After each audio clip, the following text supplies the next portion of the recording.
Hi,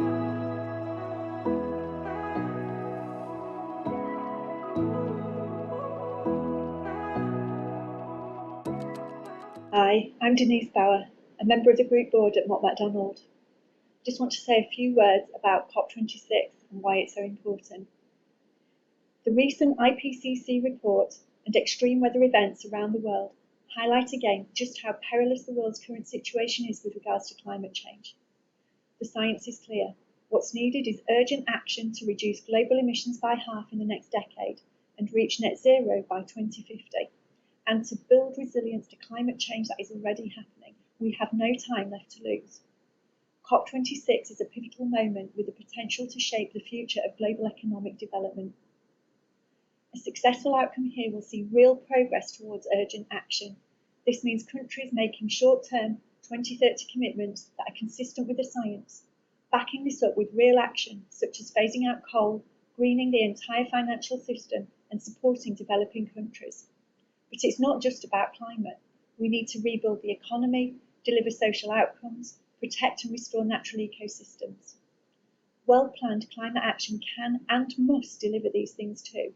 We now know there is no conflict between these objectives as long as we go about it the right way. In fact, they're complementary. There are many co-benefits: health and air quality from phasing out fossil fuels, economic boost from net zero infrastructure investments, innovation in the clean industries of the future, and so the list goes on. Infrastructure has a key role to play in all of this. Economic and social infrastructure, natural capital, combating the causes and effects of climate change requires an abundance of these, but they must be delivered in an integrated way. This is the space that Mott MacDonald must play in. As a carbon neutral company, we are committed to the race to zero, and I would encourage others to join us in that commitment. Please join our webinar series and start your own journey to COP26. Hi everybody, welcome to our Road to COP26 webinar series. I'm really excited to have you all here. My name's Amanda Sturgeon. I am our regenerative design lead and also lead our climate change practice across the Asia Pacific, Australia, New Zealand region. We started this idea for a webinar series leading up to COP because we have made some significant commitments ourselves at Mott MacDonald, such as joining the Race to Zero, as Denise mentioned, the Race to Resilience, and we thought there was a need for a really important conversation around our region about how we actually take action before and after the COP26 event. So we have a series. This is our first of three. Today, I'll hand you over to Anne Kerr, our moderator, shortly. Tomorrow we're doing a session around net zero buildings, and then we'll have one following up on transportation coming up in October. So let me introduce you to Anne Kerr, who will be our wonderful moderator today. Anne is Mott MacDonald's Managing Director for Greater China and is based in our Hong Kong office. She also leads our global strategic initiative for cities. She's worked in more than 30 countries around a range of diverse scale and type of projects. And she's just generally an incredible leader and thought leader as well for our industry as well as for us at Mott MacDonald. So I'll hand you over to Anne. Thank you very much indeed, Amanda, for that very kind introduction. So this is not about me, this is about our wonderful panelists that we have pulled together and compiled and curated today. We have a question for each of the panel members that we have here today. It's a fireside chat, and our question is really looking at Asia Pacific and Australasia, Oceania, as the climate crisis accelerates and our need to change the way that we live and work becomes a reality, what are the biggest challenges in this region?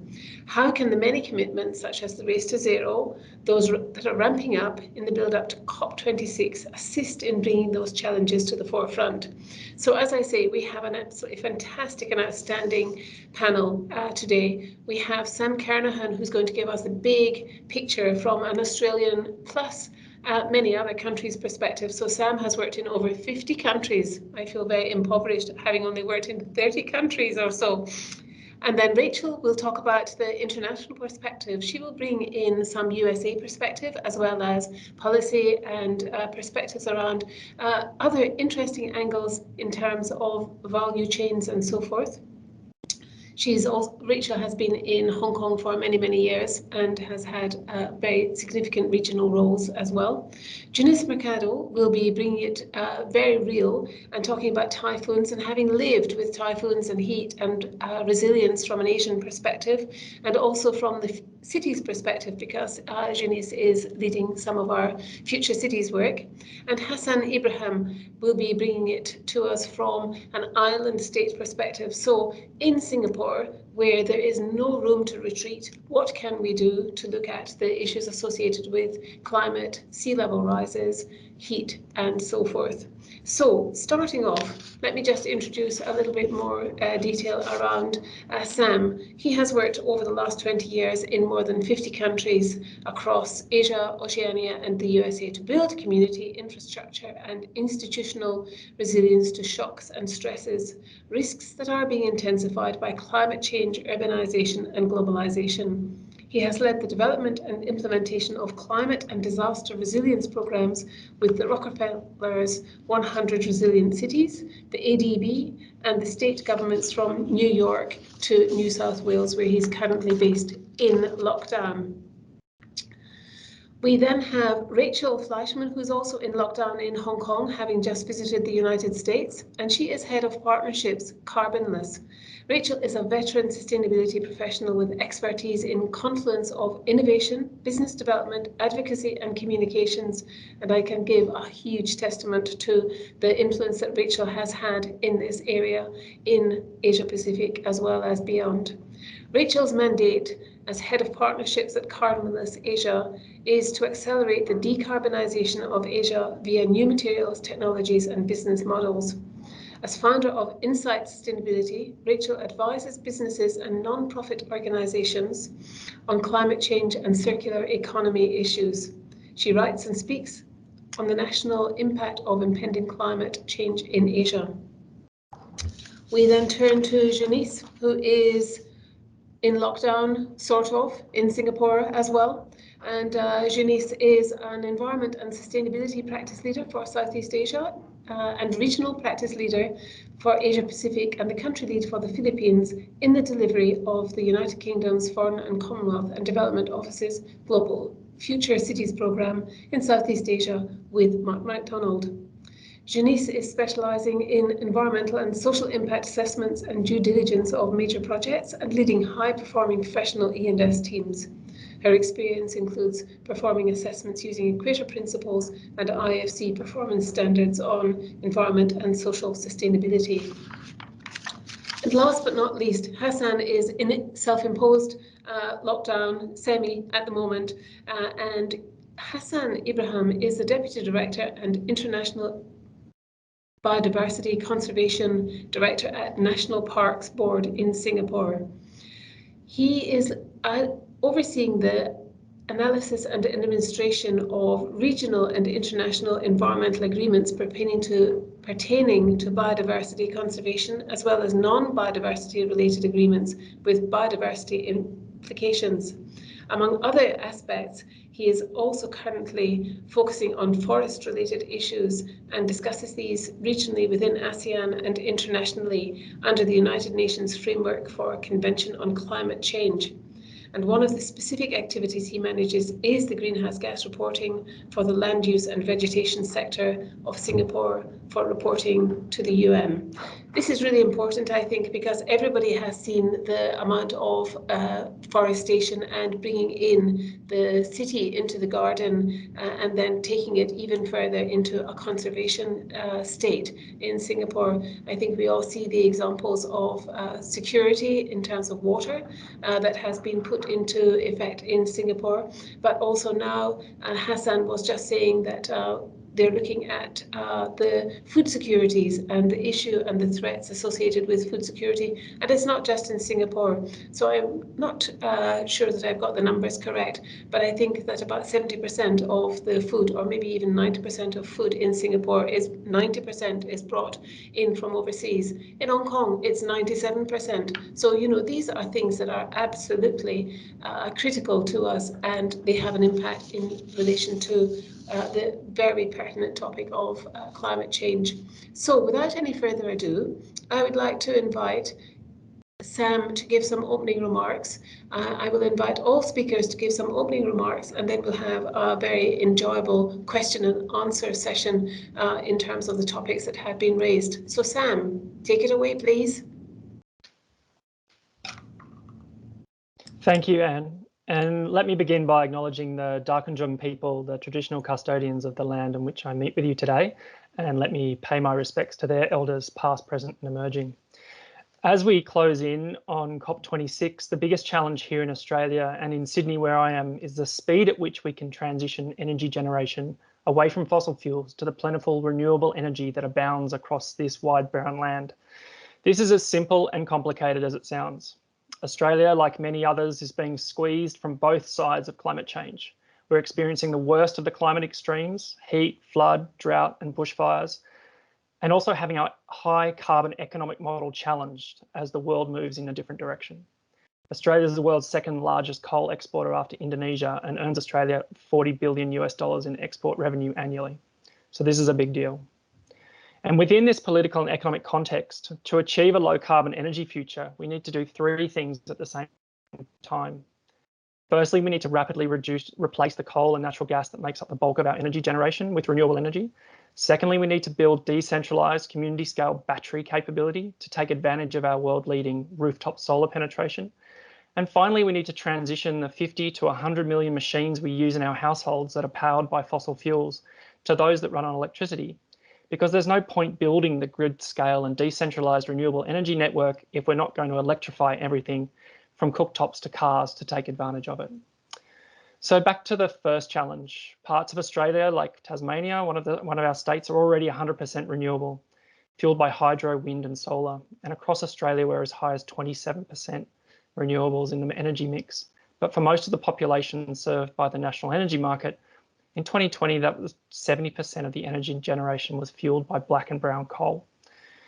But the increasing presence of renewables in the energy system, especially solar, is creating a dividend for consumers and the climate by driving down the price of energy and driving down carbon emissions from energy generation. And while 70% coal is a low base to start from, the economics of renewables mean that things are changing fast. As recently as 2020, the record for renewables contribution to the energy network on a single day was 55%. And it's predicted we could hit 100% by 2025. Now, this is just a single point in time, not all the time, but the trend is clear. Combination of hydropower, wind, grid-scale solar, rooftop solar are pushing this trend, as well as an increasing role for grid-scale battery storage.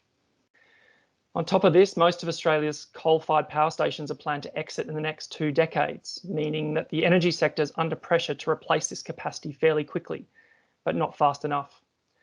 And while the federal government continues to support coal and gas, at the state level, energy ministers in states like New South Wales, where I am, have thrown their support behind targets to phase out coal by 2030, particularly as coal plants across the country may shut as early as they're increasingly being priced out of the market by cheap solar energy. So the race is on to provide renewable capacity before coal exits. States across the eastern seaboard are creating renewable energy zones, in which the government's underwriting this development of transmission infrastructure to ensure that renewables built in these zones are connected to the grid, reducing financial risk to investors. Recently, the expressions of interest to build energy generation in the first one of these renewable energy zones was oversubscribed nearly 4 times, showing the investor appetite is there, and hopefully this will be replicated across many more zones that are planned. At the other end of the energy spectrum, it's rooftop solar that's creating both a huge opportunity and a major headache here in Australia. Nearly 1/4 of Australian households have rooftop solar, making it the second largest energy generator after coal. And the Federal Energy Department forecast that rooftop solar could eclipse coal in terms of energy generation before 2030. This is a huge change. and it's causing major challenges for a grid that was designed to send centrally generated energy from power stations down to transmission lines to homes and businesses. Now an increasing proportion of energy is generated where people live, with excess power being exported back into the grid from these homes, creating a two-way energy supply challenge. And this trend is only expected to continue as governments subsidise rooftop solar and residents seek to benefit from lower power bills during the day. Which brings us to the second challenge. How do we capture all of this excess solar power being generated on rooftops across cities and towns and put that back into the network as the sun starts to go down? This so-called ramp-up period is where your coal-fired power station would traditionally scale up generation to meet the evening peak. But if community-scale batteries can be deployed and charged up during the day, with cheap solar power, this energy could be deployed into households in the evenings. The difference in price between the middle of the day and the early evening would effectively pay for the energy infrastructure over time and provide additional benefits in terms of backup supply in the event of a power outage, particularly during extreme heat events when air conditioners are the difference between life and death. Which brings us to the final challenge, which is to electrify the machines which use this renewable energy. As mentioned earlier, there's only over 50 million machines which need to progressively be upgraded to electricity, from household cooking and heating systems to the 20 million passenger vehicles on Australian roads, in order to realise the benefits of this low carbon, low cost future. As the upfront cost of electric vehicles comes down and the charging network grows, the cheaper running costs will likely shift consumer purchasing patterns towards this more efficient, quieter and less polluting form of mobility. And for households with solar panels, the shift to all electric will make sense. But it remains to be seen what kind of regulations and incentives can rapidly shift the bulk of households towards the all-electric homes that will deliver much lower running costs and reduce carbon emissions as more and more renewables come to the grid.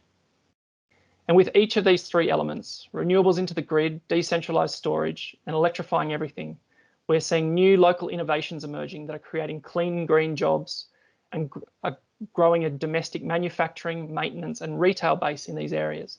Batteries, solar panels and even electric motorbike businesses are highlighting the economic opportunities that are coming with the transition if we can take advantage of them.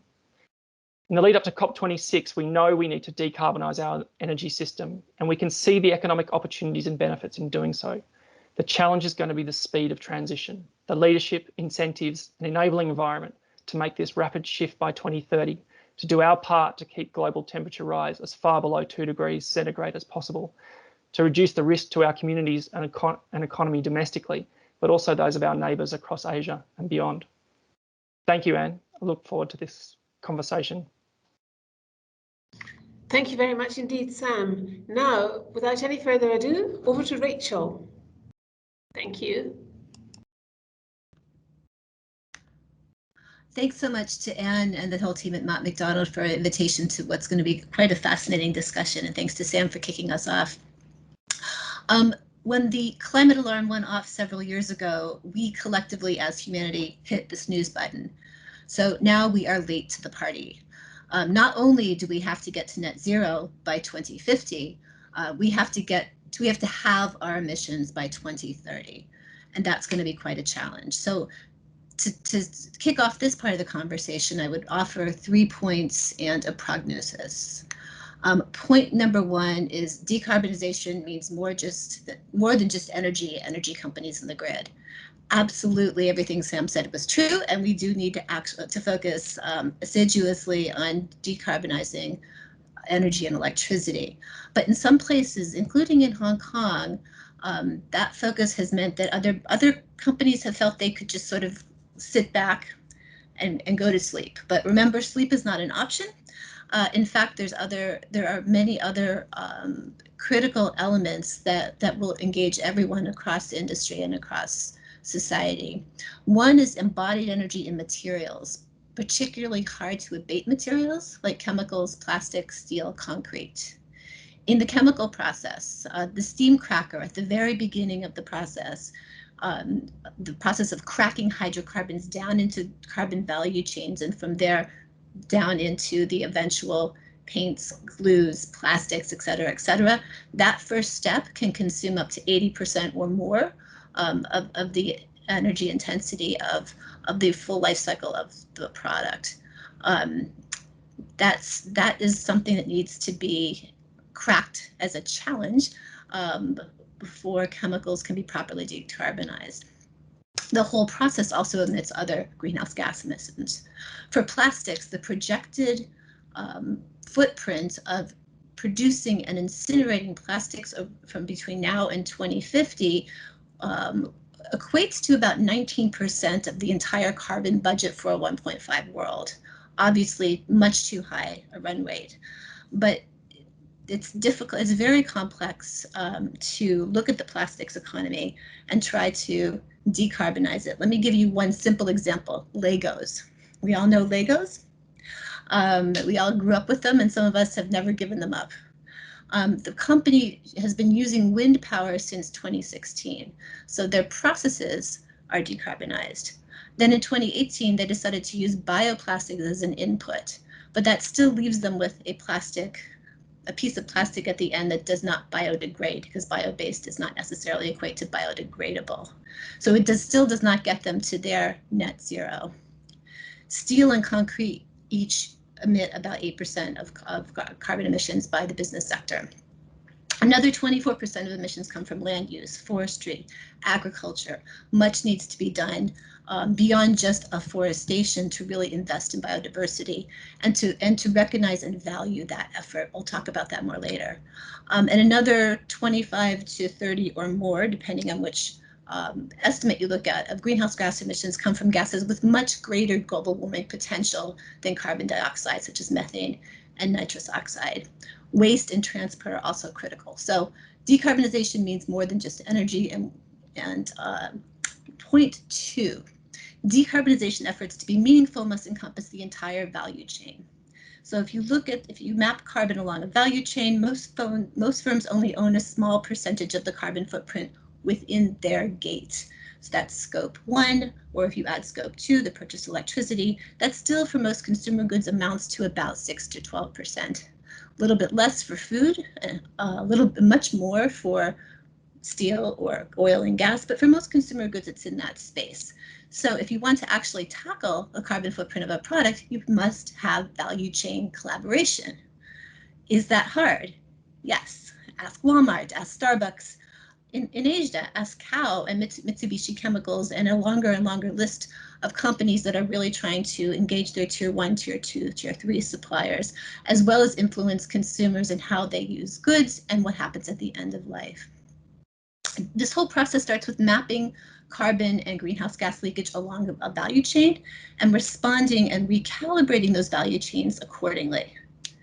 Now, I believe the future of competition is really going to be not company to company, but value chain to value chain. So these investments in taking time to really analyze and abate and work together, I think is going to make for stronger relationships and heightened collaboration innovation. Now, this holistic approach also applies to government, and here I want to pivot just a little bit because Anne asked me to talk about the US. The Biden administration, in the first 2 months in office, issued a number of executive orders that requires each government agency, from education and energy to defense to health, all of them, to look at its impact on the climate and the climate's impact on it and its mandate, and to make necessary changes in their operations and their plans so that those climate impacts would be mitigated and its beneficiaries would be protected. So all of those plans are underway now, but it's the same holistic approach that I've seen in very few other, I think the UK government is doing something similar, and more governments, I think, are needing to take this holistic approach just as business is. Point 3 is a bit like Sam's point 3, the need for speed. And for me, it's the need for speed in sourcing solutions. So we need to optimize carbon and circularity along the value chain and continuously improve them over time. Now, if you work in R&D and innovation, you know there's a rule of thumb that you start with 2,000 great ideas and you shuffle them down and omit some and continue to evolve. At the end of the funnel is 10 commercial products. That's pretty much what's seen throughout industry. Given that, and coming out of the lab, the lesson for us is that we need to take a portfolio approach. We need to quickly innovate, iterate, learn, adapt, move on, and share before we can meaningfully scale. And when it comes to decarbonization, no one company can do this alone. So we've seen a spate of industry-level efforts to fast-forward progress. In chemicals, which is where I worked for several years, BASF made a commitment that it quickly realized it needed help with and drew in some other partners to take that process of cracking hydrocarbons that I talked about earlier and reduce the carbon footprint of that by 90% by electrifying it. So electrifying the process of heating hydrocarbons to 850 degrees, and then eventually using green hydrogen along with new technology, and scaling that not only throughout the company, but throughout the industry. There's actually a US startup called Solugen, which is taking carbon dioxide and alcohols as feedstocks which can produce almost 90% of the chemicals in use today in a way that is either carbon neutral or carbon negative. You know, they've got several proofs of concept going, so this is not any sort of advertisement for them. I've only read about them, but there is a lot of need for innovation, and that innovation is starting to happen. In steel, there's a collaboration called Steel Zero between a company called Responsible Steel and the Climate Group, which is working on the demand side and getting large steel owners to agree that they will demand at least 50% carbon neutral steel by 2030 as the market pull piece. In plastics, the Ellen MacArthur Foundation, which has become sort of the intellectual hub for circularity, based in Europe but working globally, has done the ground research and launched the New Plastics Economy, which is a coalition of companies and research with McKinsey and the World Economic Forum and about 100 companies to realize a circular economy for plastics. The approach that they're taking is quite comprehensive and tackles not only climate change, but also waste, pollution, biodiversity, and health. If you want to look into other collaborative efforts, I would advise looking at the We Mean Business Coalition.org, which is an umbrella organization that covers 7 global business-related nonprofits working on climate, and particularly for hard to abate sectors, the Mission Possible Partnership.org, which was co-founded by Christina Figueres, who used to be head of UNFCCC. So all this is going on, it's promising, but it's not enough. So what are we doing here in Asia? Where carbonless comes in is that we work with businesses who've already mapped their leakage along the value chain, help them identify the technologies, materials, software, or business models that can help to plug those leaks, demonstrate a proof of concept, and then ensure that investors know about it so they can invest to scale these solutions along not only a single company's value chain, but really amongst the key sectors value chains in Asia, focusing on mobility, energy, transport, and food and ag. And now if I just have one more minute to end with my prognosis, I want to credit this to my friend Wei-Shin Chan, the brilliant global head of ESG research at HSBC and head of their Climate Change Center of Excellence. So Wei-Shin, looking forward to COP, talks about good COP, bad COP. And to paraphrase him, good COP would result in commitments by national governments on policy and finance and timing for the transition, which would spur investment in climate tech and in resilience. A bad COP would be an absence of meaningful commitments and therefore no clear market signal regarding finance and timing for the transition. To this, I would add the business role, which I think should be traffic cop. And the traffic cop should keep things moving in terms of investments in innovation, regardless of what happens in November, to continue these collaborations, to grow them, to scale them, to share them externally across value chains and across borders, bringing governments to the table, particularly when they're essential for creating the right policy environment, bringing them into the center lane, making sure that no one hits the snooze button. The traffic cop can help us reach a good COP outcome, regardless of what happens in November, and a better chance of staving off disastrous climate change. Back to Anne. Thank you very much indeed. So I would say that Mott MacDonald has now rebranded itself as the Traffic Cop because we are on a road to COP. And we believe that the journey does not stop in November. The journey goes on and on. I think two very interesting big picture and strategic issues that have been brought out by both of you, Sam, and Rachel. I think that this energy transformation and the speed is a consistent theme, and the holistic approach is also a very consistent theme. I will pick up on some of these points as we go into the questions and answers, but before then, I'd like to invite Janice to bring it back into the cities and the citizens' perspective. So Janice, could you give us some views from your work on the future cities aspects, please? Thank you. Yeah.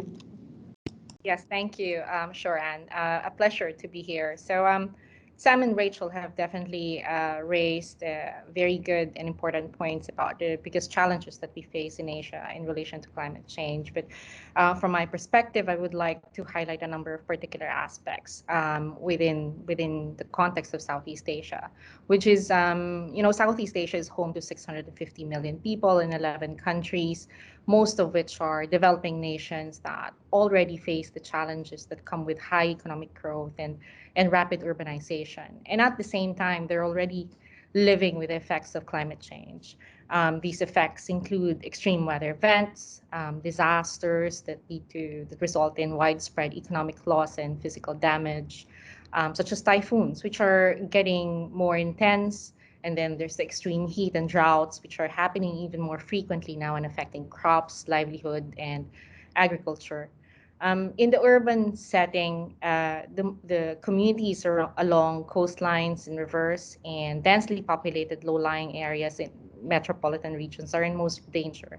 In the rural setting, you have got farmers and fisher folk who are the most vulnerable. But the point is, no matter which setting we are looking at, the most vulnerable sectors of the population would always be those who are already under very challenging economic conditions to begin with and have limited ability to bounce back from disasters on their own.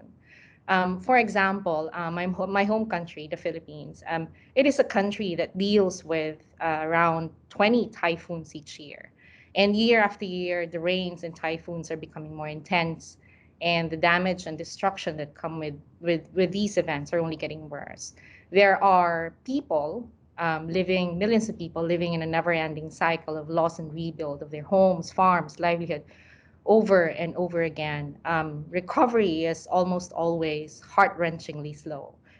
For example, in November 2013, Category 5 Super Typhoon Haiyan hit the country, maximum winds of over 300 kilometers per hour. Just imagine that. I don't think we've yet ever driven at that speed. And unprecedented tidal surge. People didn't expect it, over 10 meters high. It left 8,000 people dead. Or missing, with an estimated physical damage of around $3 billion at the time. Recovery was very slow, and then later, the true economic impact was actually estimated to be around $13 billion. Since then, there have actually been two other Category 5 super typhoons that made landfall in the same country in the last few years. So, we're thinking that this is a 1 in 100 year event, but no, that's not the case. It's just getting closer and closer together. The damage is getting worse and worse. So we really need to take action on many fronts. On one hand, we talk about decarbonization, emissions reduction. The energy transition is a very important piece of the puzzle. But we also need to think about dealing with the effects of climate change that is already upon us. Adaptation and resilience efforts need to be accelerated to protect vulnerable populations in cities so that we can address the socio-economic cost and long-term impacts of climate change. So as part of actions towards building this resilience, it is important to take a step back and also pay attention to the social impacts of climate change.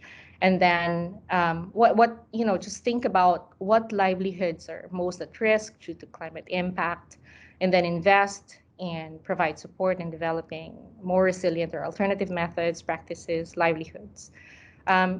Social outcomes work hand in hand with climate outcomes. So in whatever we do, we need to be charging towards positive social outcomes as part of climate action. There is a need to enable communities to build climate resilient infrastructure and take a what we call a climate smart approach to planning, decision making, and development. Innovation, technology, and capacity building will be at the heart of this approach. And many of the solutions and interventions that must be urgently implemented or must be urgently implemented so that we can adapt and become more resilient. This is where climate finance plays an important function in terms of rolling out interventions and advancing progress. This may be, of course, international financing institutions, banks, donor agencies, other organizations, other funding mechanisms, Green Climate Fund, and so on. There's many out there, and just based on personal experience, I'd like to talk quickly about the UK government's Global Future Cities program, where Mott MacDonald is a delivery partner, and I'm I'm very much involved in it. The program basically provides technical assistance to 10 countries with 19 interventions based on 3 very relevant thematic pillars. These are urban planning, transport, and resilience, which really anchors back to the United Nations Sustainable Development Goals, or SDGs. One intervention, for example, is in Thailand, where the program is enabling the Bangkok Metropolitan Authority through digital innovations to build a smart decision support system for flood management and planning strategies. In another city in the Philippines, in Cebu, which is in central Philippines, an affordable housing strategy is being developed, which targets vulnerable communities like informal settlements in danger zones. Speaking more generally, I think our other panelists have brought this up. We need to be asking ourselves the question of whether the level of current global actions and commitments to date under the Paris Agreement is enough. Our actions up to now may be headed in the right direction, but they are happening too slowly. We need to act at an unprecedented level that equates to a revolution and result in a true transformational change. One of the main challenges is how fast can we scale up climate finance to achieve these targets and help developing nations? We need to take the current actions, commitments, and interventions and multiply all that to be able to advance exponentially, which is what we need to do. So on my last point, there's another aspect that I believe is important in the equation towards climate action. This is carbon removal. Reduction strategies or energy transformation, resilience, it will need to work together in tandem with carbon removal to meet our objectives. We need to dial up research and support developing, scaling up carbon removal technology. But more importantly, I think, especially from the point of view of Southeast Asia, we must not take our eyes off the most fundamental carbon removal strategy that has been around forever, our forests. In Southeast Asia, an estimated 80 million hectares of forest was lost between 2005 and 2015 alone. The forests of Indonesia, Malaysia, Myanmar, and Cambodia and the rest of the region make up around 15% of the world's tropical forest cover, and it plays an important role in the global carbon balance. However, the region is a known deforestation hotspot, where forests are being cleared due to agricultural activity or urbanization, which are all really competing challenges for developing nations. It's very difficult to find that balance. But deforestation further aggravates the climate situation, and we need to do something so that we shouldn't allow our forests to shrink any further. We need to scale up the reforestation efforts in tandem with all other measures necessary to be able to meet our targets. So in summary, I believe that regional challenges around climate change is really difficult to roll up into a single challenge or a single priority. That's not going to happen. The climate problem is multifaceted, and I've only mentioned a few: addressing vulnerability and climate change. Number 2, ramping up finance, innovation, capacity building. Number 3, not forgetting to advance reforestation and carbon removal, and others in the session that have been mentioned as well. So it's important, I think it's quite important to recognize that actions need to take place from multiple fronts and in parallel. Also recognizing that each action is connected to the next. Our thinking needs to shift to a systems approach to enable us to understand synergies and trade-offs that are involved in the decisions that we make. Systems thinking can definitely unlock a number of supportive actions and interventions. That's all for me, and now back to you, Anne. Thank you. Thank you very much indeed. And this sweetly takes us into the discussions that Hassan is going to have in terms of forestation and the nature-based solutions. I'd like to say very, very interesting, Janice, to hear about the focus on the social outcomes, because this is all about people. If it wasn't, there would be no point in the discussion. So the whole focus has to be on people. It has to be on societal benefits and outcomes.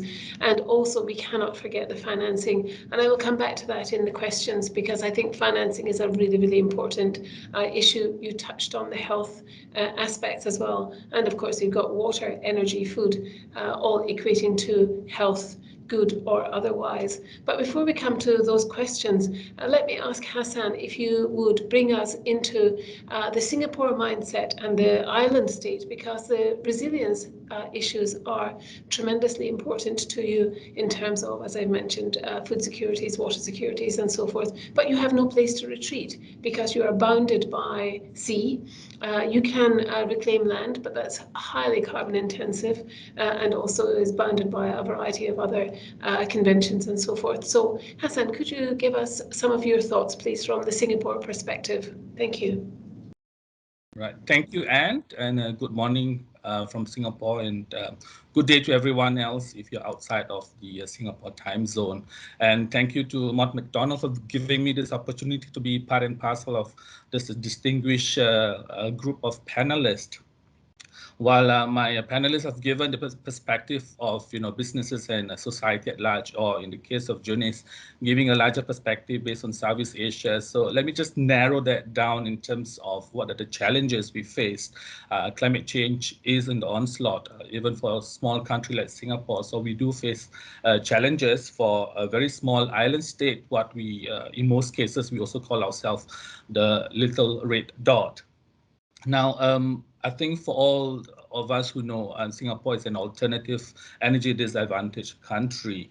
We are not a major emitter of greenhouse gases. I mean, in terms of ranking, we are ranked 126 out of 142 in terms of CO2 emissions based on per dollar GDP. But if it's in terms of per capita, then we are among the top 30. Now, why is that so? I think it's obvious enough because of the land space we have and the number of people we have in this country. We are one of the densely populated city-state in the world. Our density is more than 8,000 population per square kilometers. So, and for those who have seen or have come to Singapore, you've seen how we lived. We're on top of one another, so to speak. So being in a very densely populated country, there are a lot of challenges that we face when we're dealing with trying to reduce carbon emissions. But as a global citizen, as a global player, as much as possible, we try to do that.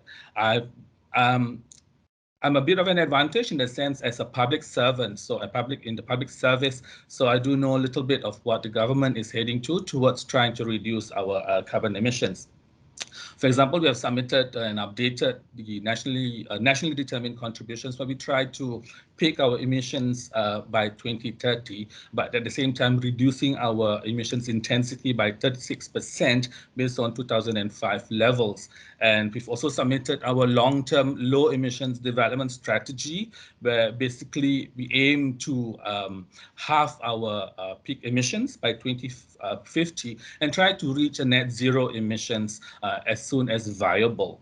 But so what are the perspectives we are looking at in terms of carbon emissions, obviously the energy sector plays the largest proportion, the largest role. Almost 95% of our emissions come from the energy sector. So in order to do that, in order for us to actually reduce the impacts of climate change, obviously we need to look into how we can reduce the energy sector. Moving forward, we are looking at how we can have an energy reset. We're looking at how we can improve some of our energy consumption, reduce energy consumption, but at the same time, increase the energy supply. Obviously, we try to look at solar energy. That's one of the most viable solutions we could have. And then in terms of transport, we are looking to see how we can reduce the transport need, especially in the sense of private vehicles, and try to actually increase the public transport consumption. In terms of the buildings, we try to obviously have a resilient building structure where we also include a lot of what we call natural elements in our design panel. We are looking at what we call biophilic designs in the country, and that brings me the context of what Anne mentioned about nature-based solutions. Now, Singapore is very small in terms of our green cover. Green cover is relatively high, but in terms of our tree coverage, tree canopy coverage is pretty small.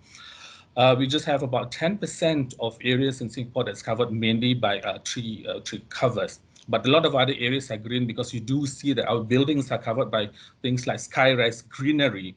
And a lot of our public spaces, we have nature parks, we have nature reserves, so that plays part and parcel into how we try to ameliorate a bit of this climate change impact. Being an island city-state, so the urban heat island effect is really on the onslaught.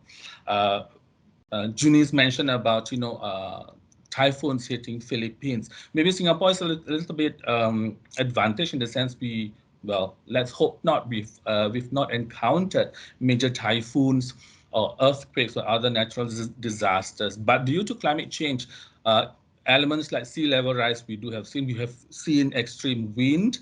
We have seen a lot of heavy rains lately, but even in spaces within Singapore that's not meant to be flooded, floodings do occur. But this is where then we try to include some nature-based solutions as much as possible into our design panels. For example, in some of the areas in the highly urbanized Singapore, we introduce what we call nature-based solutions to try and adjust so that our any floodplains or any flooding within our riversides are not the areas are not badly affected. Along the coastal areas, wherever possible, we try to include mangroves, but it is obviously a challenge because not every coastal areas in Singapore can be planted with mangroves.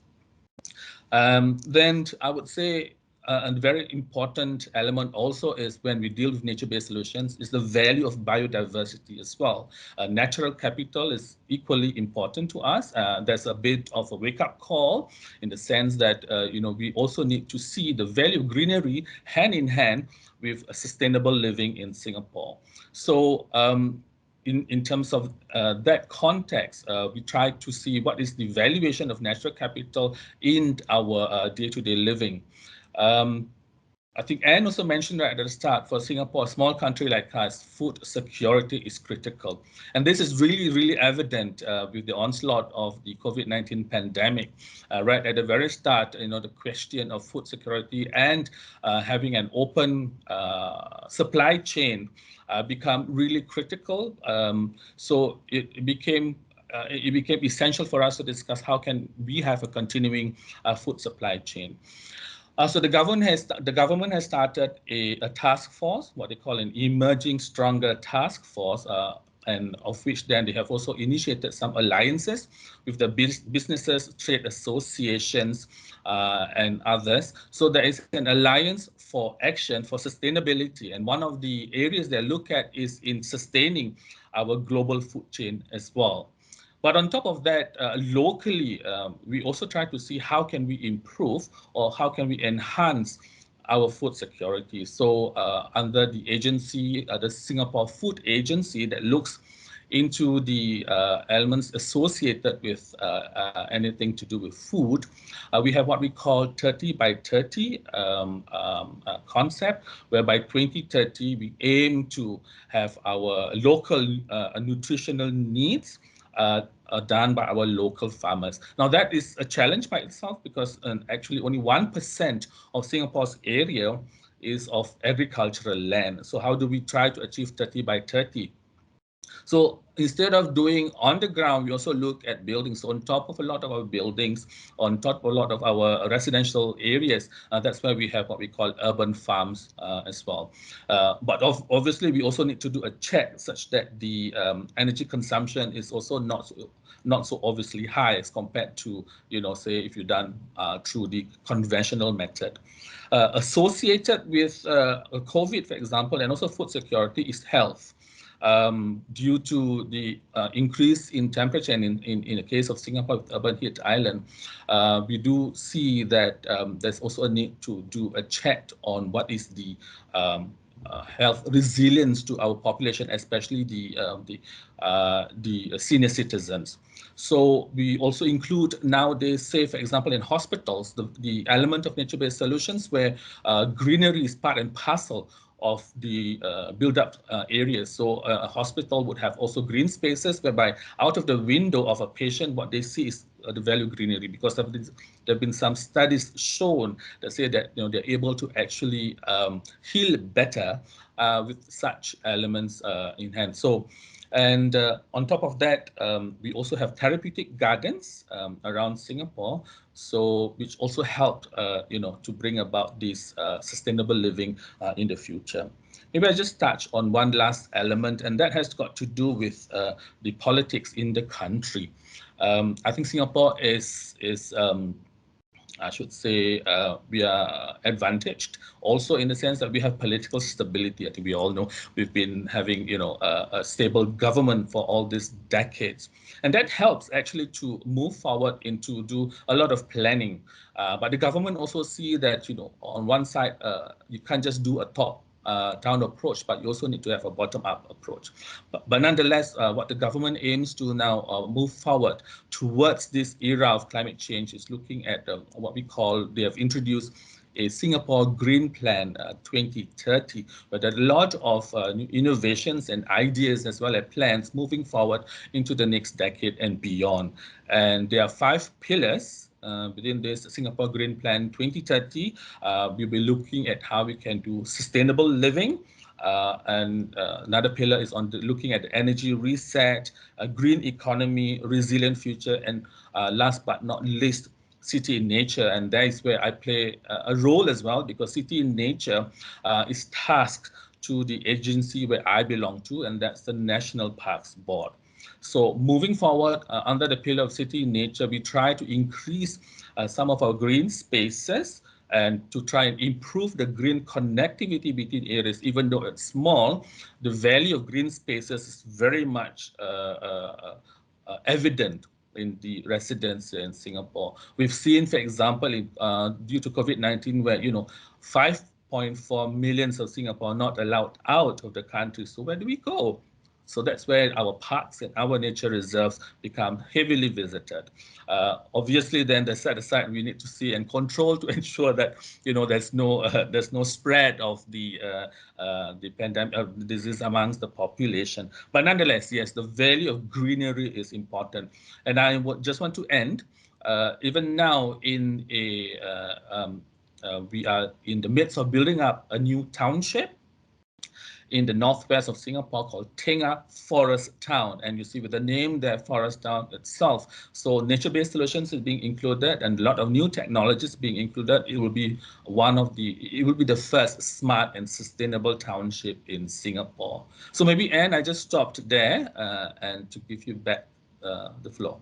Thank you, Anne. Thank you very much indeed, Hassan. You have touched on many things, and one point I don't wish to miss out on is you touched on the nature-based solutions and the effect of greenery and plants in terms of healing and health, and the hospital designs and so forth. And so just a plug for tomorrow's session, which is about buildings and the built environment. I think you'll hear a lot more at tomorrow's session.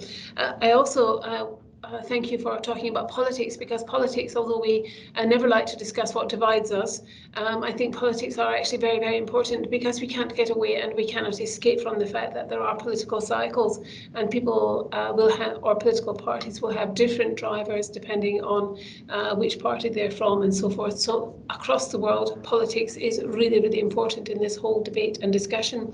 I think all of you have given many, many kernels and also huge dishes for discussion. Actually, there have been many points that you have raised.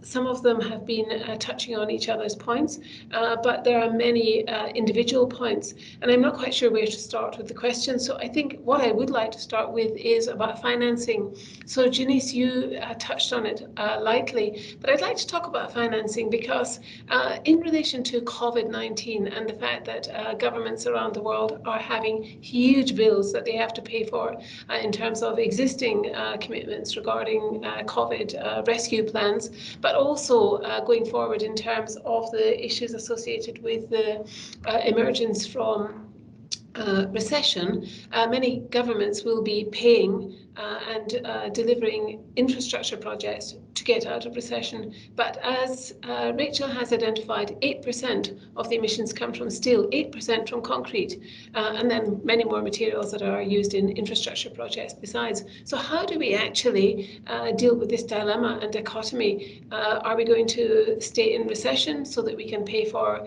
the climate issues, or are we going to try to find a balance? What do you think, Sam? Thanks, Anne. I start off with an easy question for you. Yeah. No, that's a really simple one. Let's see if we can knock that one off in the next couple of minutes. I mean, the connection to, you know, sort of the pump priming of the economy and building infrastructure is a really critical one, particularly given, as you say, those challenges that the supply chains that Rachel's talking about in construction are so difficult to decarbonize at the moment. There's, you know, lots of kind of emerging technologies. There's lots of, I guess, examples of green concrete and green steel that are starting to emerge, but they're just not mainstream into the construction industry. And I think the other thing which we're very conscious of here in Australia is the procurement processes that the government is sort of leading with in terms of that decarbonised solution. There's lots of efforts to reduce the kind of operational emissions in the transport infrastructure, for instance. But actually, there's a huge opportunity. I mean, we were talking about in New South Wales government previous budget has committed $100 billion to transport infrastructure, but yet there's very limited demand on the bidders to actually come up with solutions on how they could decarbonise, or to actually have that as part of the decision-making process for how they're choosing tenderers. And I think that's really a really crucial opportunity for leadership with government to, yes, I mean, we need to have that continued investment in infrastructure but I think we need to use that opportunity. I think, you know, there's been lots of examples of, you know, Green New Deals around the world, etc. But I think just on an ongoing basis, how can we continue to push the market, to push tenderers to actually say, what could we do with this particular investment, with this particular procurement opportunity, to really push what's possible in each opportunity? Because as we build the experience, we learn from it, and we can grow and continue to kind of shift the needle. But unless we start and ask those questions and really use that as a way of pushing tenderers, I guess, and using that as a way of creating competitiveness in the market, drawing on lots of global experience, I think we're missing an opportunity.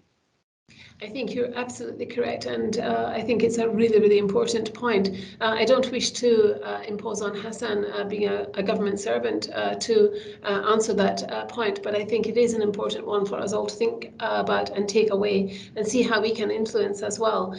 I would like to actually draw on a point that you've just made, Sam, though, which takes me to credibility and carbon accounting, because, you know, it's all very well people saying we can do this and that. It's all very well people saying we can decarbonize by 80%, but how do you actually get credibility into that process? I wonder, Rachel, if you've got any thoughts on credible carbon accountancy, and then I'd also like to ask Hassan for his thoughts on that, because you have these solutions, but let's see how we can actually look at platforms. Rachel first, thoughts? Yeah, the best moderators always ask the hardest questions.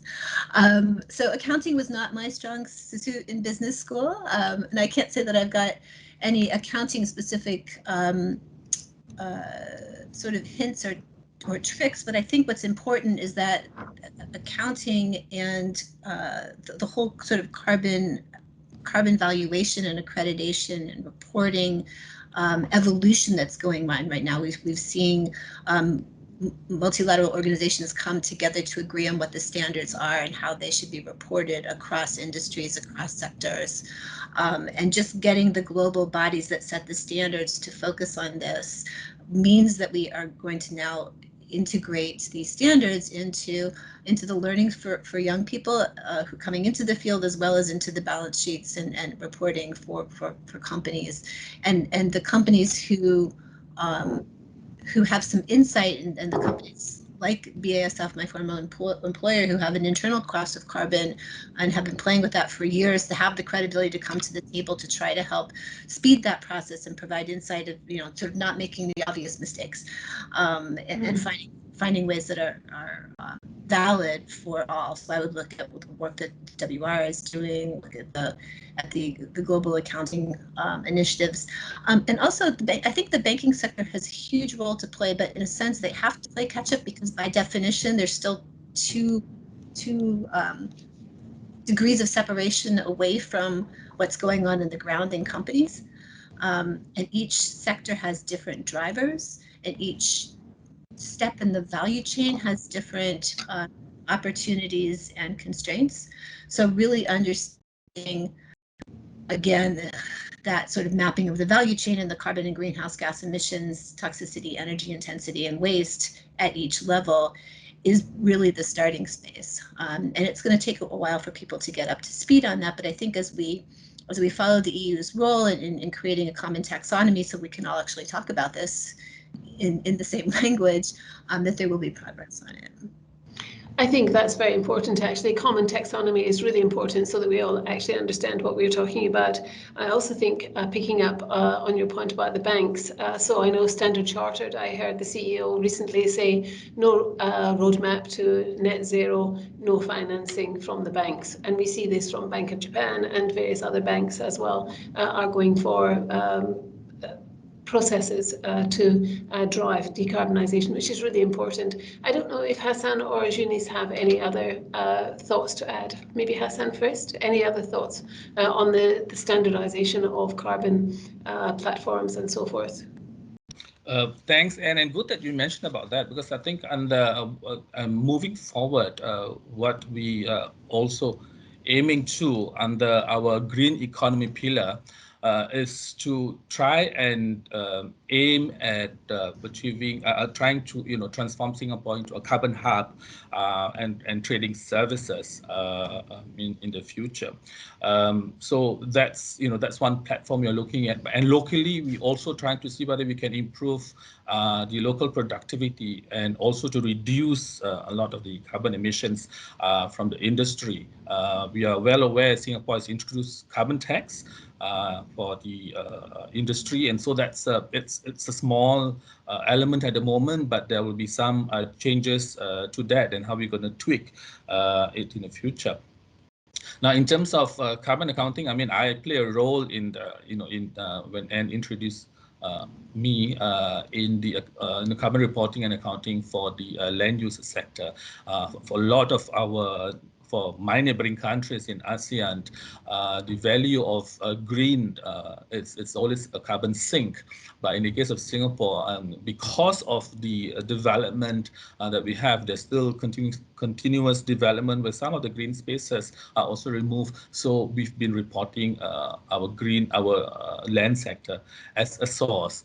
But moving forward, we with the a lot of green spaces opening up, we hope to also then try to at least, achieve carbon sink in the future. And I think that's quite important. But nonetheless, in terms of offsetting the carbon emissions from greenery in Singapore, I think it's a no-brainer, because obviously we can't do that.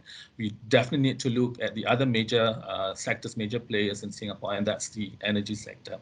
Yeah. And energy sector I'll come to shortly. Janice, any other thoughts from you from the international lenders? Yes, I think in terms of carbon reporting, it's going to be very important in the next few months, years. I hope next few months that the public sector embrace the carbon accounting developments, methodologies, tools that are already available there. It seems to me, from my perspective, I see this a lot coming from the financing sector, for example, reporting requirements and so on. But from the developing nations, we need to push in terms of governments requiring such reporting systems as well.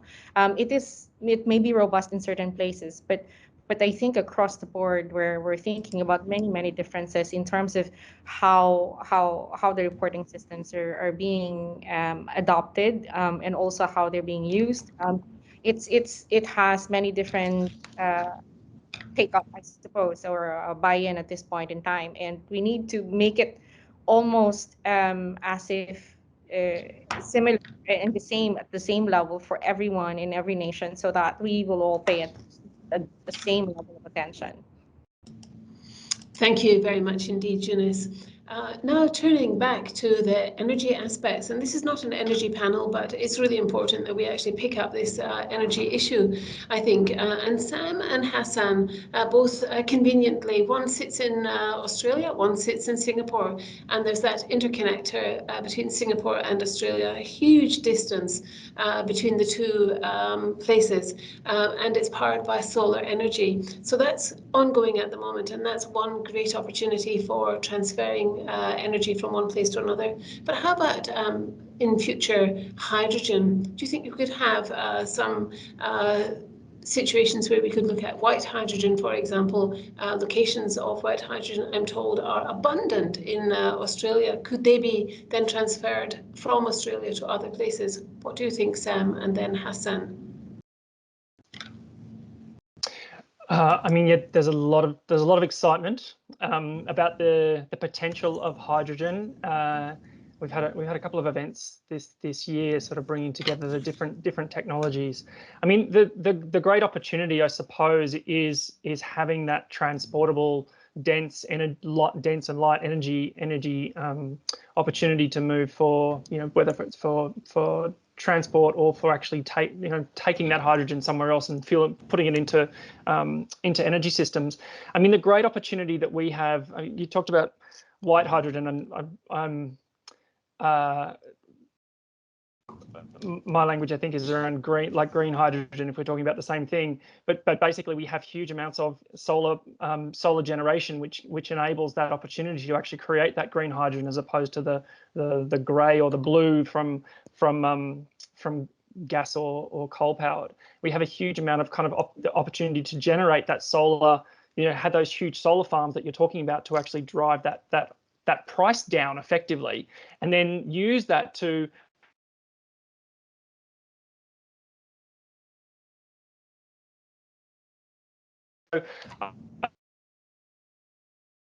Oh, we're breaking up slightly with a very unfortunate photograph.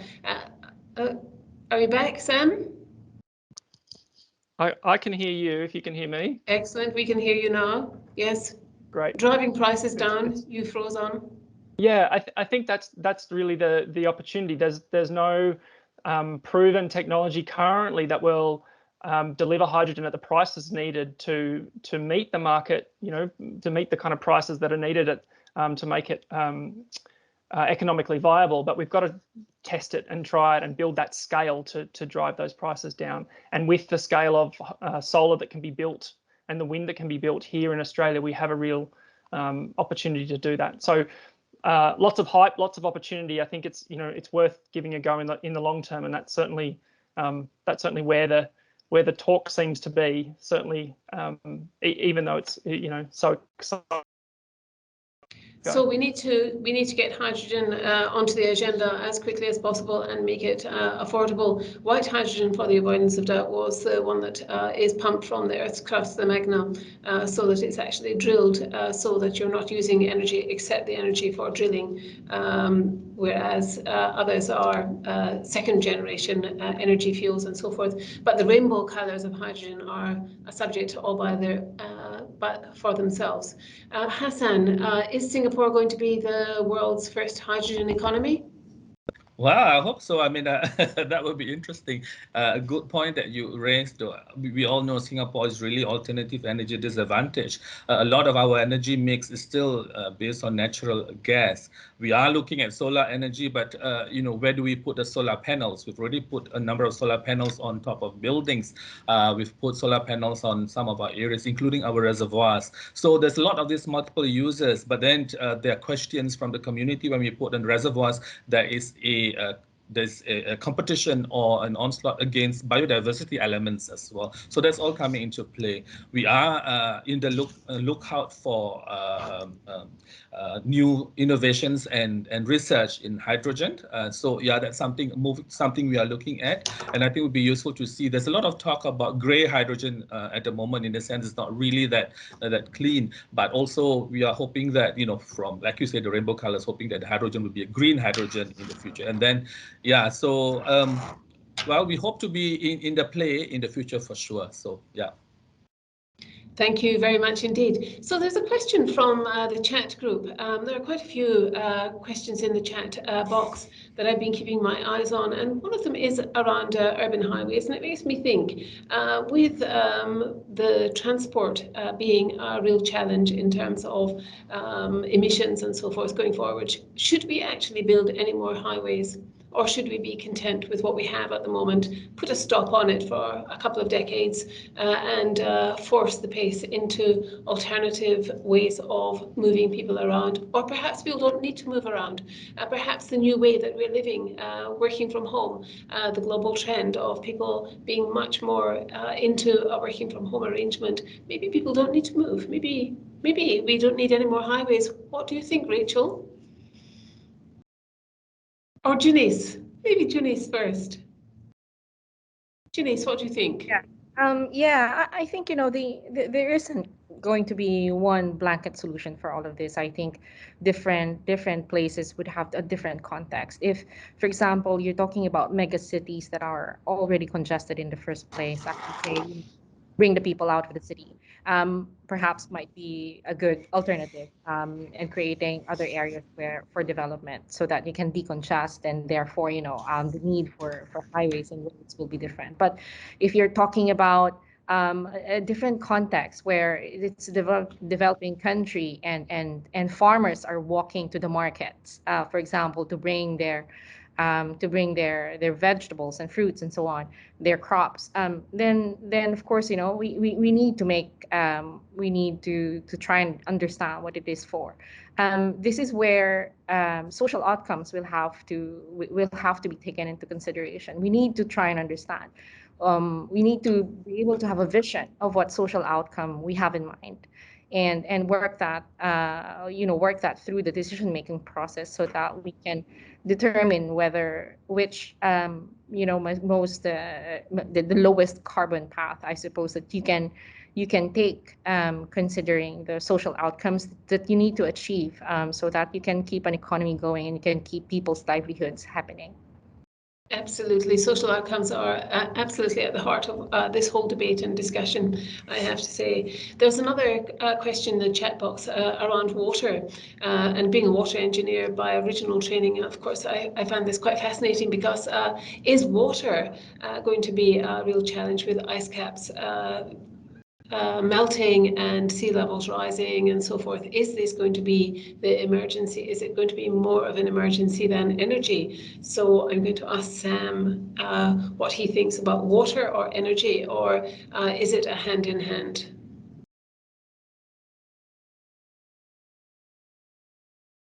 You're muted. Yeah, sorry, still learning how to unmute myself. the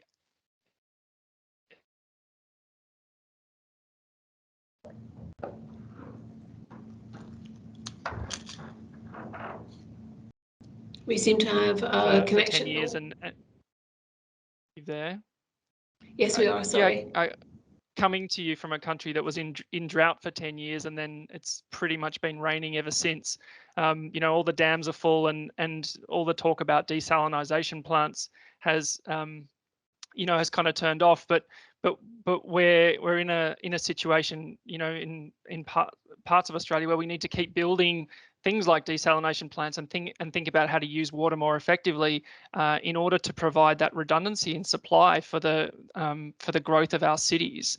There's lots of decentralized ways in which you can do it, but the kind of bigger infrastructure seems to be the most effective way of providing that water security, and it's critical not just obviously to our urban centres but to our agriculture and industry.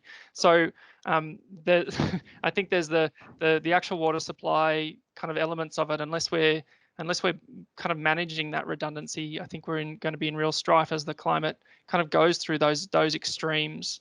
We're having a really interesting debate here at the moment about raising the dam just for flood mitigation purposes, because we've got an increased risk from too much water in catchments that are very close to the city and not enough opportunity to kind of to hold back those floodwaters. But it's a really fraught kind of discussion because you're trying to manage, as many dams are, you're trying to manage a water supply and a flood mitigation issue for a huge kind of urban water supply kind of challenge and growing one. So yeah, I don't think we can move away from water being a huge priority. And I think what you have just said also exemplifies the need for great flexibility in the plans. So there's no plan that takes us this road to COP26 and beyond, does not take us in one direction. There are many different avenues that we have to actually go down, and I think flexibility is a key point here. And having worked on the world's first carbon neutral dam, which was based in Australia, I can tell you there are lots of challenges associated with trying to make dams carbon neutral and so forth. But it is quite interesting to see this whole cycle of discussion and debate as well, because dams were out of favour for many years, and people thought that they were very negative in terms of environmental impacts. But now, of course, we need to look at issues associated with the flooding and so forth. So I think it also exemplifies the fact that it's a very complex project that we have to embark on as a human race, because everything is interrelated and everything has a lot of very integrated components. I think also someone has just popped into the chat box again that he was referring to urban highways and urban freeways in developed countries. But I think the same question, I think the answer applies to the same question. Actually, it's every single situation needs to be looked at in its own context, and no one size fits all, as Eunice said. So we are approaching, we still have a little bit of time, but we are approaching the top of the hour. But before we get to the top of the hour, I'd just like to ask a few questions around things that are very topical, such as the heat commissioner that has just been appointed in Athens, Greece, to deal with the issues associated with the extreme heats that has been experienced. Of course, Athens has experienced extreme heat for the last 30 or 40 years, with temperatures in the high 40s, with no air conditioning in many parts of the cities, and so on and so forth. But the heat commissioner, where would you put a heat commissioner if you were to put a pin on a map in Asia Pacific? Each of you, I'd like to ask you, where do you think the urgent need for a heat commissioner is, the most urgent need in Asia Pacific? Rachel? I would say India, and we probably need about 100 of them. If you look at the modeling that the ADB has done, India is, large swaths of India are due to be in the 40s and 50s going forward, particularly in rural agricultural areas. The aircon penetration in India as well as in Indonesia is about 10%. So there's really no way for workers outside who are already doing high energy work to retreat and cool themselves. And it's a security issue. It's also droughts in India have already led to tens of thousands of farmer suicides in India, as well as migration over the past years, and intra-India, intrastate in India, as people migrate across the state borders, they're in different linguistic and ethnic regions, and that also creates tensions as people from, sort of foreign states come into an already crowded urban architecture and try to find housing and jobs. So I think India's made some great progress in terms of cooling shelters, which have been very, very successful during short heat waves, but it's a problem that's really ramping up and going to have to be dealt with. It's interesting that you raised that issue about the workers as well, because I remember working in the Middle East where when the temperature got to a certain threshold in Dubai or Abu Dhabi in the UAE, work had to stop on sites and so forth. And it's a very, very sensible approach and a sound approach, but it's not sustainable if you're trying to get economies moving. And with 1.4 billion people in India, that's very, very difficult. So the balance there is really, really important in favor of the human side of things. Hassan, where would you put a heat commissioner if you had a magic wand? Well, that's a very interesting question. I mean, as it is for Singapore, we are facing the urban heat island effect, and how do we try to ameliorate that? And so that's where then, and I think just to add on to what Rachel has mentioned, the use of air conditioning is part and parcel of daily living in Singapore. I mean, you see the population basically just moving from one space to another. No air condition, they won't go. Energy consumption based on air conditioning is pretty high. But we've also introduced what we call the Cooling Singapore project, and that's part and parcel to try and reduce this heat island effect in Singapore. Then obviously the other elements where we try to add on is having a lot of greenery in our buildings. There's some tested positive effects, having vertical greenery as well as skyrise greenery to reduce some of this urban heat island effect. And nonetheless, we also try to encourage people to have a lot of greenery in their surroundings. But having a lot of greenery at the same time, there's also some other challenges, because with the onslaught of strong winds and heavy rainfall, a lot of trees do fall, basically. So there's a lot of these issues coming in. So on one side, the temperature, the mercury level is increasing in Singapore, and we plant more trees. On the other side, then more trees also fall. But the good thing about where the agency I'm coming from is we are doing a lot of scientific research as well, and try to meet a lot of these challenges in the future. Thank you very much indeed. And of course, with biophilic designs and the urban forests around buildings and so forth, and the stagnating water that we might have in and around the plants, that also is a great breeding ground for dengue fever. So that creates another health issue and so forth, compounding the issues that we need to think about. Sam, do you have any thoughts about a heat commissioner, where you'd put a heat commissioner in the region? Sure.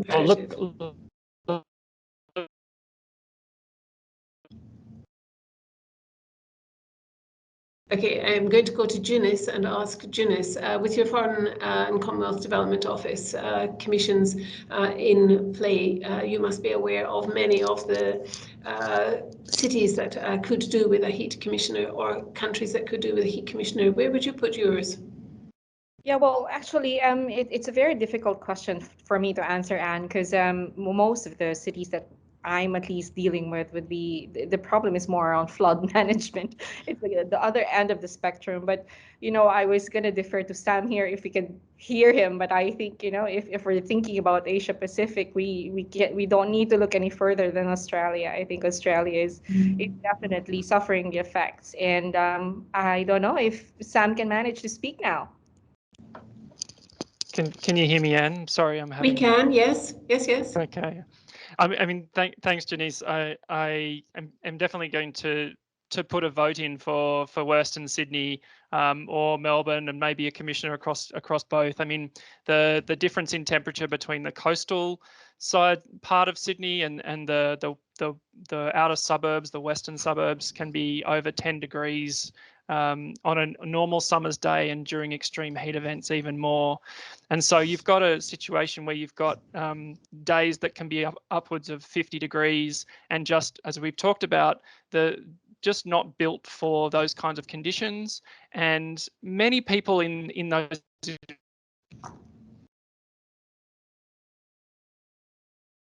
So I think it's quite clear that we need heat commissioners in different places, and definitely in Australia. And this 10 degrees differential between the urban and the slightly less urban areas is really, really important. We see this even in Hong Kong. In a small place like Hong Kong, we've got a 5-degree difference between the central Hong Kong and the New Territories.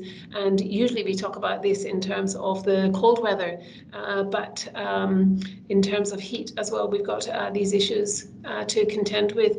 So I would like to say that I have one last question for the panelists, but before I have the last question, what I would say is a huge thank you to all of the panelists. I would say a huge thank you to all of the organisers, particularly Amanda and Chelsea and all the others who are behind the scenes making this all happen. I would say Rachel, Hassan, Sam and Janice, you've given us really, really insightful food for thought. I think also that the panel tomorrow is going to be the Road to COP session to buildings, net zero buildings on the rise. Hassan, you have posed quite a few challenges and a few questions for tomorrow's panelists, who I hope will rise to the occasion to discuss the nature-based solutions with hospitals, the health and the healing aspects, and also the cooling effects of using vegetation on buildings and so forth. Very, very important. So tune in tomorrow if you can, same time, same place for the buildings. But before we go and before we say goodbye to everyone, may I invite you all as panelists to think about outcomes for COP26. Rachel, is it going to be a good COP, a bad COP, or a traffic COP? What's your thought? What's your prognosis? Yeah, I think it's going to be a traffic COP. I think we'll just have to keep things moving. It won't be everything we want, but if we could hit a couple milestones, if we could get the rules sorted out for trading, accounting for and trading credits across boundaries, if we could get real commitment to stopping the subsidies of fossil fuels, so the G20, which all committed to climate important NDCs in 2015, in the next ensuing years, also gave 3.3 trillion with a T dollars in subsidies to fossil fuels. If we could stop that, that would be a huge step in the right direction.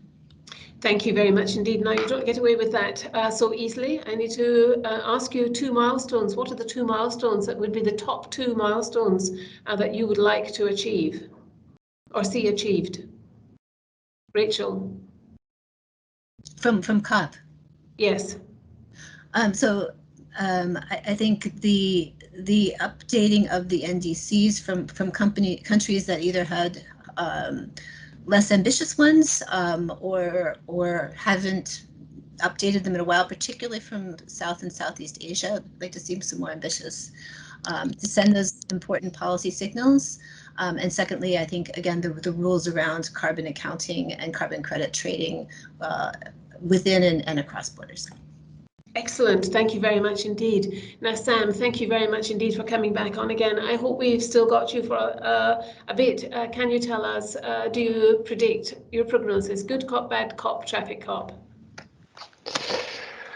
I want to be really optimistic because this is a really critical opportunity. I think we talked about the challenges of not being in the room and being able to kind of bring those leaders together and actually drive the change. I think that's going to be really difficult, but I think there's a huge momentum that's come, particularly with the US returning and the UK showing so much leadership and Europe showing so much leadership. I think there's a great opportunity. So I'm going to predict a good COP, even if that's my optimism showing out rather than perhaps a little bit more realism. Excellent, thank you. And I think this morning has shown that we can actually have a conversation and we can come to consensus and agreement without being in the same room. Hassan, good COP, bad COP, or traffic COP? Gosh, Well, the issue obviously is if ever COP26 can take place, but I don't want to be pessimistic too, and I think I share and echo what Sam has said. Let's hope for a good COP, because I think the momentum is there. We've initiated the momentum. Climate change does not stop, even though we do not meet. So I'm hoping that COP26 can meet, and also to join what Rachel has said, good outcomes in terms of how NDC can be enhanced, and how maybe all the issues on carbon trading, and also on reporting, on the transparency element, hopefully that we can come to some good outcomes. So let's hope for a good COP then. Thank you very much indeed. And Janice, last word to you. What do you think? Are you going to be in a bad COP? No, I wanna say I'd like to be ambitious this time and think that we've got, Sam and Hassan already said, we have the right leadership this time. We have the momentum this time. I'm really hoping for a good COP. I do understand what Rachel said though around, I think it's at the end of the day, we will have certain countries, I suppose, will be lagging behind, and that's when we need to play traffic cop, that's for sure. But I would like to see, I suppose, more a good cop. Excellent. Thank you very much indeed. So to a good COP, a good outcome, and also to many journeys still to be had, many conversations to be had, and many more actions to be taken. So thank you all very much indeed. And we do definitely want to hope for the best. I know hope is not a management method, but hoping for the best in terms of a successful outcome for COP and many more concrete, in the metaphorical sense, actions to be taken place. Thank you all very much indeed. It's been a wonderful time preparing for this and also for having this conversation. And I'd just like to thank again our wonderful panelists, Rachel, Hassan, Sam and Janice, for providing very stimulating points for us to consider now and going into the future. Thank you all very much indeed. Thank you. Thank you. Thank you so much. Thank you.